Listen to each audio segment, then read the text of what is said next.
Hey everybody, what's going on? It's K Squared here.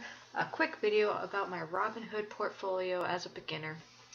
First and foremost, I'm going to remind everybody this is a rated R video. Can be. I do seem to be inappropriate occasionally. I also am currently drinking, so this could really go either way. I want to start off by just thanking everybody for looking at this. Go ahead and subscribe. I do plan to do more videos like this, but this first initial one is mostly just putting out my portfolio and asking people for advice or anything they could help me with.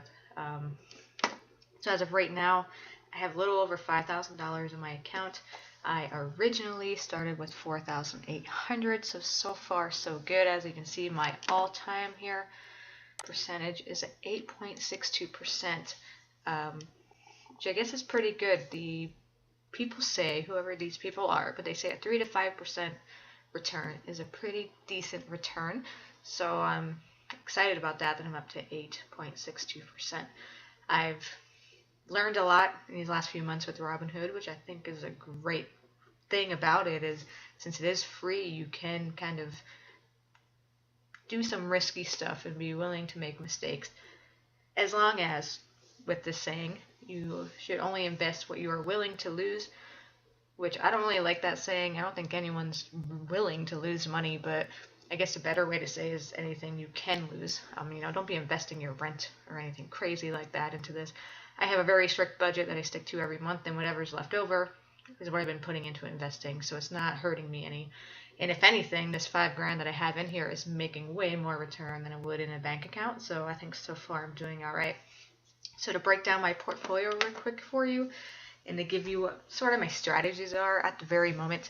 So I do have very little equity of only $5,000. I haven't really been able to do too much or anything excessive, but what I have been focusing on is purchasing ETFs, things that I know that are growing and are going to continue to grow and that give you a good dividend yield. So for example, here's one, an S&P, where if I look at this graph here, it's just constantly growing. Over the year, it's up 5.3%. Over the past 5 years, 72%, and it's just constantly going up and up and up.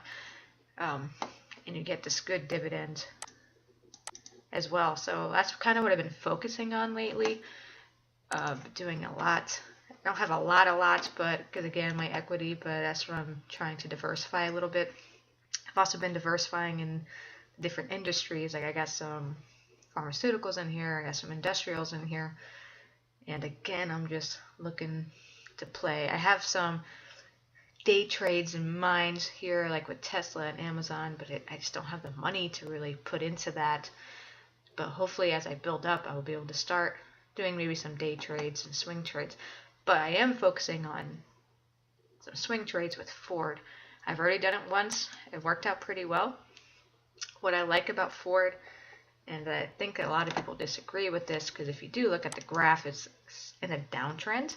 But also looking at this graph, you can see these dips and these rallies here, and it's good to get into these dips because you know that with the pattern, even though the lows might be a little bit lower and the highs aren't as high, it's got a pattern going, so it's going to repeat itself.